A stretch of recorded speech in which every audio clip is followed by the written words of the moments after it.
ఇప్పుడు రేవంత్ రెడ్డి గారు నిజంగా ఒక ఒరిజినల్ కాంగ్రెస్ ఆయనకు న్యాయం చేస్తా ఉంటా. రేవంత్ రెడ్డి ఆయన వర్గానికి న్యాయం చేసుకుంటుండు. వేం నరేందర్ రెడ్డికి ఈయనకు మంచి సంబంధాలు ఉన్నాయని వేం నరేందర్ రెడ్డిని తీసుకుపోయి ఇవాళ రాజ్యసభలో కూర్చోబెడతాడు. ఓ యాదవ్ బిడ్డను కూర్చోబెట్టవా రాజ్యసభలో?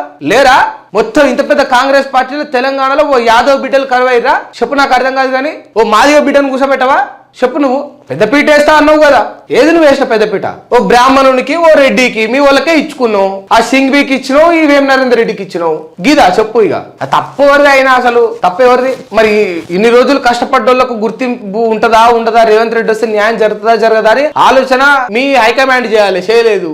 ఆయన ఏంటంటే రేవంత్ రెడ్డి అంటే ఏంటంటే ఓ నియంత, ఓ హిట్లరు.